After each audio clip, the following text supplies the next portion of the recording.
and we could soon know if Camelot actually existed. Arthur's Stone, a 5,000-year-old chambered tomb in Britain, is being excavated. It's named in honor of King Arthur. For centuries, people believed King Arthur was just a myth, an ancient bedtime story drenched in swords, sorcery, and sleeping knights.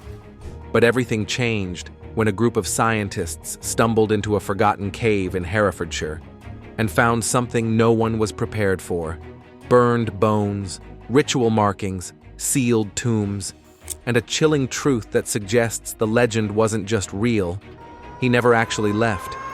What if Britain's greatest hero is buried beneath our feet, waiting for the right moment to rise again? The cave that shouldn't exist. Buried deep in the countryside of Herefordshire is a cave so old, so drenched in superstition, that locals have avoided it for generations. They whispered about it, called it cursed, warned children not to go near it, and for the longest time, that's all it was, a story passed around in pubs and schoolyards. But in 2025, that story cracked open, quite literally, when a team of archaeologists stumbled onto something inside that sent shockwaves through the academic world. Fragments of burned human bone, mysterious red markings on the walls, and what looked like a sealed chamber, untouched for over 1,000 years.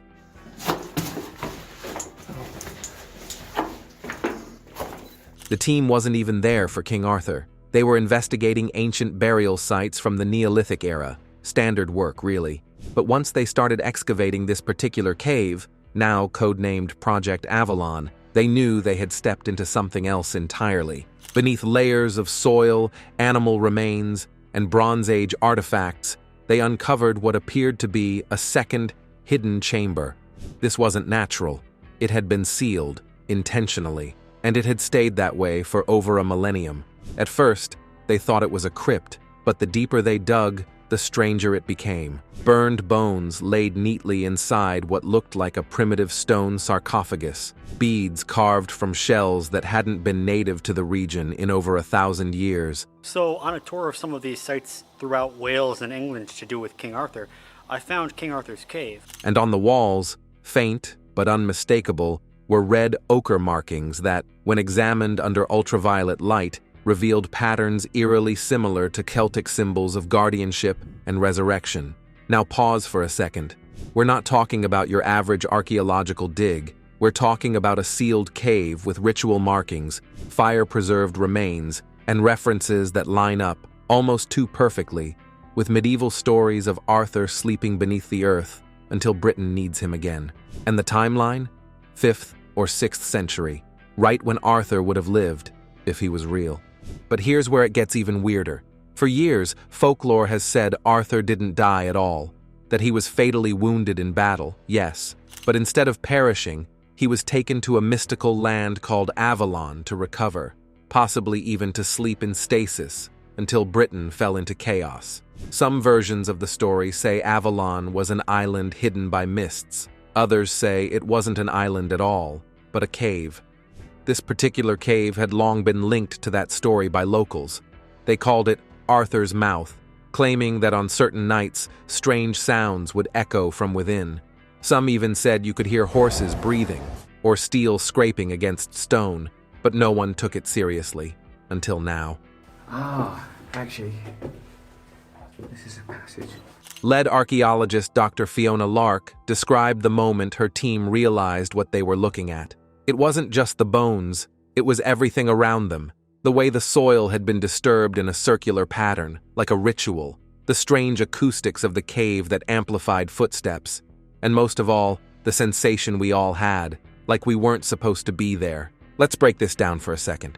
The remains were found in what's known as a stone cist, a kind of burial box made from slabs. These were common in the British Isles during the Bronze and early Iron Ages. But the placement and condition of the bones were unusual. They had been burned in a way that preserved collagen, essential for modern DNA analysis, but not completely incinerated, like a cremation. It was as if whoever buried this person wanted them to last, indefinitely. And then, there were the carvings. Most carvings on stone walls from that era are crude. Stick figures, spiral shapes, maybe some animal depictions.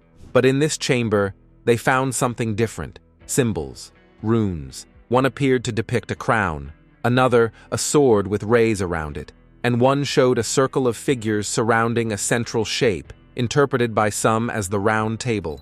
Coincidence? Maybe. But then came the kicker, a broken shard of a bronze plaque with Latin inscriptions. Partial, faded, barely legible. But one phrase stood out under analysis. Rex quondam rexque futurus, the once and future king. This is where the internet exploded. Once that detail leaked, conspiracy forums, Arthurian historians, and TikTok archaeologists went into a frenzy. Was this the literal tomb of King Arthur? Had they found the man behind the myth? Or had a later group of followers tried to recreate the legend by staging a burial meant to look like Arthur's? Of course, the scientific community urged caution.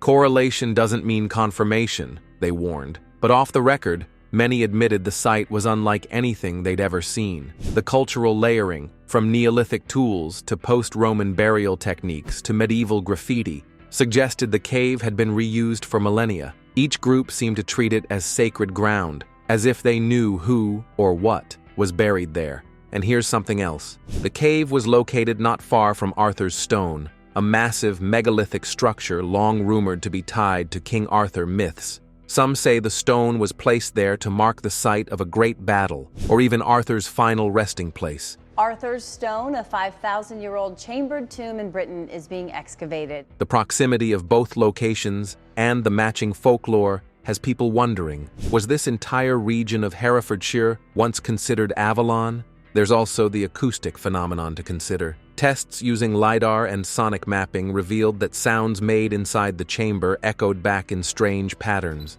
A whispered phrase near the tomb could be heard at the entrance. A single horn blast, amplified into something massive and hollow, like the sound of galloping hooves or armor clashing in the dark. It's easy to see how these sounds could have inspired or reinforced the myth of Arthur's sleeping knights waiting to awaken.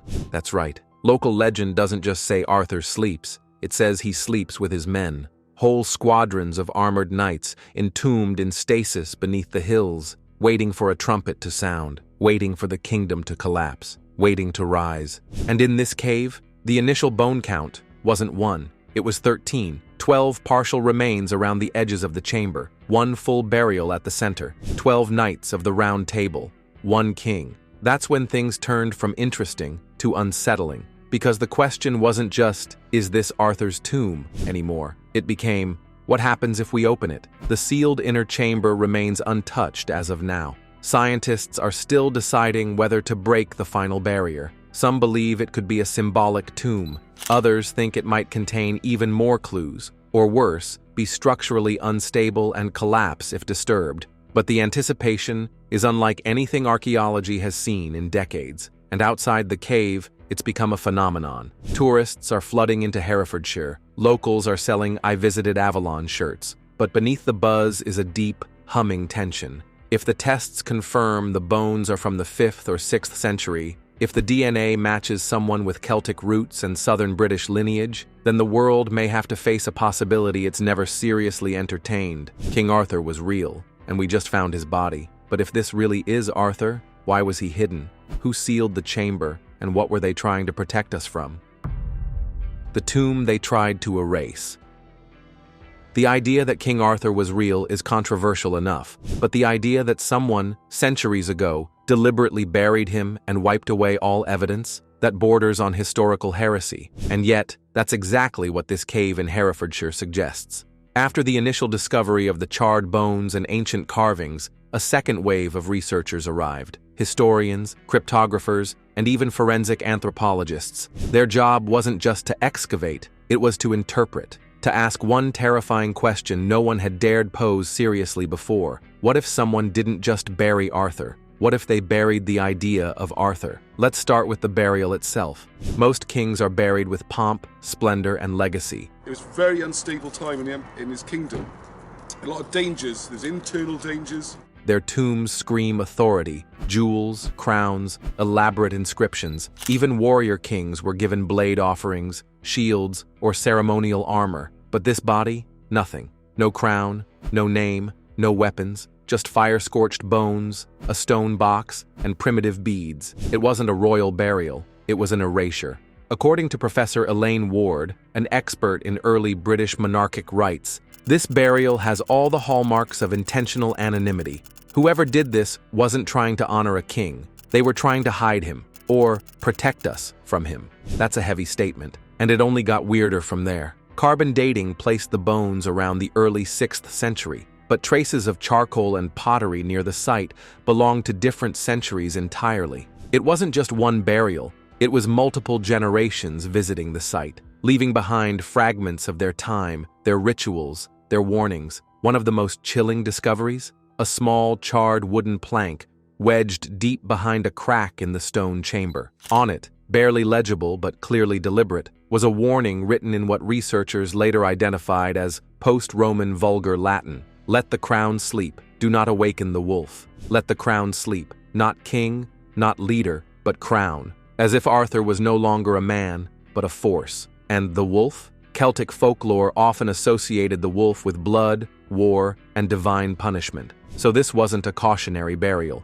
It was an exorcism. Why? To answer that, we need to rewind. Arthurian legends tell of a final battle, Camlan, where Arthur was mortally wounded. But the details are murky. Some say he fell to treachery. Others that he sacrificed himself to stop a civil war. What's consistent, though, is that he didn't simply die. He disappeared. Some say he was taken to Avalon. Others claim he was sealed away. And now, for the first time in history, we might be staring directly at that seal. But who sealed it? Well, that's where things take a sinister turn. Several artifacts found near the cave match symbols linked to sub-Roman Christian sects. So what might you find in the cave? Prehistoric artifacts? Groups that emerged in Britain after the fall of Roman rule, but before the full Christianization of the island. These groups were caught in a cultural tug-of-war, pagan rituals versus rising Christianity, and many saw Arthur not as a hero, but as a blasphemer. According to ancient Christian polemics, Arthur was too close to the old gods, Merlin's magic, the Fae, sacred swords, and sleeping spells. Some fringe sects even claimed he made pacts with spirits, fought under a druidic banner, or used forbidden rites in battle. To them, Arthur wasn't a savior, he was a sin that had to be erased from history. So, what if these sects didn't just reject him, but buried him, literally and symbolically? It makes sense when you consider the region. Herefordshire wasn't always the quiet countryside we know today. In the 6th century, it was a front line between crumbling Roman order and surging tribal resurgence. It was a war zone, politically and spiritually, and burying a figure like Arthur in a cave, sealing him with fire, then sending a warning across generations. That sounds like damage control. But here's the part that's hardest to explain away. Multiple villagers in the area, not internet cranks, but actual elderly locals, have passed down eerily consistent oral legends, not just of Arthur sleeping in a cave, So today I'm on the hunt for King Arthur's cave. but of priests and robed figures conducting closing rites on a starless night long ago. Some tales even speak of a stone priest who locked the tomb and swore no one would open it again until the red sky returned. And then it did. In early 2025, the same week the team discovered the chamber, a blood-red aurora borealis lit up the skies across parts of the UK. A rare event, yes, but for believers, it wasn't just a pretty light show. It was a sign. The old sky had returned. The seal had broken. Coincidence? Maybe. Or maybe this wasn't just a burial site. Maybe it was a containment chamber. Archaeologist Nick Overton noticed something strange about the cave's geometry. The chamber wasn't designed for visibility. It was designed for sound. When standing in the center of the room, every whisper bounced and echoed until it sounded like chanting. If someone were buried alive or put into a magical sleep, the last thing they'd hear would be 1,000 voices surrounding them, sealing them in silence. And the symbols? Many of them matched ancient Celtic glyphs for binding, guarding, and soul trap. These weren't memorials. They were wards. But the biggest red flag wasn't inside the cave. It was what wasn't there. No looters, no signs of medieval disturbance, no records of religious pilgrims desecrating the site, despite it being tied to one of the most famous figures in British legend. It's like the entire world just forgot it existed. And that's the final twist in this chapter. Because in the 1100s, Geoffrey of Monmouth wrote about Arthur being buried in Avalon, but he never mentioned a cave or Herefordshire. So how did the legend survive? Because it wasn't supposed to. What if there was an intentional cover-up, a decision by early Christian leaders or rival kings to erase Arthur's burial site from maps, books, and memory, to build new churches, create new saints, and bury the old ways under layers of doctrine and dust? Arthur wasn't just a man. He was a threat to dogma, to order, to control, a symbol of resistance wrapped in magic. And if he were ever found, if his story were proven true, it could shake the foundations of modern British identity. Which brings us back to today. The bones in the cave are real, the carvings are real, the warnings, the geometry, the secrecy, all real. But was it really Arthur? That's what the DNA lab is about to answer. Samples from the collagen-rich bones have been sent to the UK's top genetics labs. If they match Celtic lineage from southern Britain and date to the correct century, we may be looking at the single greatest historical discovery of our time. And if the results are inconclusive, it won't matter, because now the idea is out. The cave has been reopened. The story has escaped. The tomb they tried to erase is now on the world stage. But what if King Arthur was never meant to be found, because he was never really buried? What if he's not just a memory of the past, but a warning for the future? The once and future king. Let's be honest, most legends fade with time. They're fun to tell, make for great bedtime stories, and help us understand where we come from. But every now and then, a legend fights back, refuses to be forgotten. It seeps through folklore, reemerges in local myths, shows up in strange coincidences, and, if what just happened in Herefordshire is real, it clawed its way out of the dirt, demanding to be noticed. The bones are now in a secure lab. The DNA tests are underway. The radiocarbon analysis is nearly complete, but the most important clue might not lie in the data. It lies in the idea that's haunted Britain for centuries, that Arthur isn't just a name from the past, he's a signal for the future. Let's go back to that Latin phrase scratched onto the bronze plaque inside the cave, the one that made archaeologists stop breathing. And we're heading off to the cave where Arthur's body was first buried. Rex quondam, rexque futurus, the once and future king. That phrase isn't just poetic, it's prophetic. It suggests Arthur wasn't just a hero who once ruled, but one who will rule again. That's the core of the Arthurian myth. He's not dead, he's sleeping, waiting for Britain to fall into darkness so he can return. Now pause. Think about this moment in time. Global tensions, political division, technological upheaval, climate disasters, collapse of institutions. For a legend like Arthur, this is the exact kind of world he'd return to. That might explain why the cave opened now, why the tomb, sealed for centuries, was finally disturbed, not by accident, but by design. Let's talk science for a second. When the bones were carbon dated, initial results placed them between 450 and 550 AD, right in the historical window when a warrior leader named Arthur could have existed, not as a king in shining armor, but as a post-Roman military figure rallying British tribes against Saxon invaders. Several figures from that era match parts of Arthur's story: Ambrosius Aurelianus, Riothamus, Lucius Artorius Castus, but none fit completely, until now, because the bones didn't belong to a Roman. Isotope analysis revealed something incredible. This individual was native to southern Britain, raised near the Wessex region, ate a diet rich in freshwater fish and inland crops, and here's the kicker, his injuries matched those of a battle-hardened warrior: fractures in the ulna, stress damage in the knees, healed-over blade wounds, all of it lined up. But the biggest shock came from mitochondrial DNA. This genetic marker, passed down through the mother's line, matched a known Celtic haplogroup tied to high-status individuals from early British history. That means this person wasn't just anyone. He was likely nobility. In other words, the bones in the cave belonged to a British-born noble warrior from the 6th century who suffered multiple battle wounds, was buried in a sealed tomb with ritual markings, and whose legend matches one of the most powerful myths in Western history. You're probably thinking, okay, but maybe it was just a local chieftain. Maybe the legend of Arthur was inspired by someone like this, but not this exact man. Fair. But here's where things take a sci-fi turn. A second set of remains, previously overlooked, was exhumed from the far corner of the chamber. This wasn't a full body, just a fragment of skull and a section of the rib cage. The team almost ignored it, assuming it was animal bone. But the collagen analysis? It matched the primary body's DNA. They were related, specifically father and son. That changes everything. Because if the man at the center of the tomb was a leader, his son might have been a squire, a fellow warrior, or, according to some theories, the reason he was buried so carefully in the first place. Maybe the father wasn't just being hidden.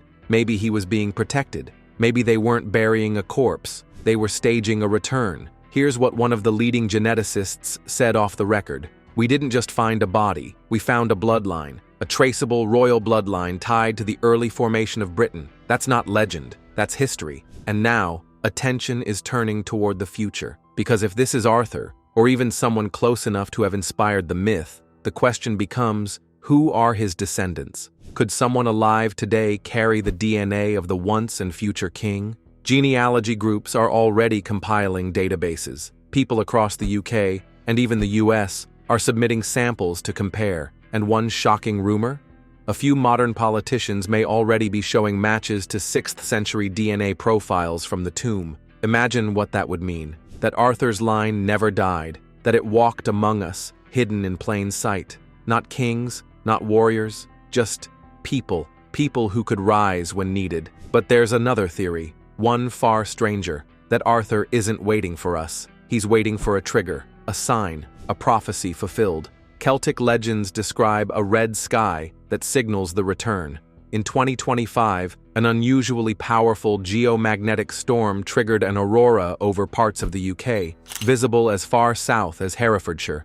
Locals called it the Blood Aurora. Photos went viral, conspiracy forums lit up, and then the cave was discovered. Even skeptics admit the timing is eerie. One of the archaeologists, during a night watch at the dig site, reported hearing what he thought was metal striking stone. Another swore he heard a horn, just once, faint and distant, around 3 a.m. No one found the source. There was other Welsh kings such as Maelgwn and of course foreign threats, so it was important to keep the burial completely secret. But they stopped working at night after that. Locals warned them, half joking, about the wild hunt. A ghostly cavalcade said to rise when Arthur's sleep is disturbed. The legend says, if you speak his name in the wrong place or blow a horn above his tomb, he wakes. It sounds like fantasy. But then again, so did this entire story. Here we are, bones in a cave, DNA results pointing to a real 6th century British warrior, a hidden chamber with 13 bodies, and acoustic phenomena no one can explain.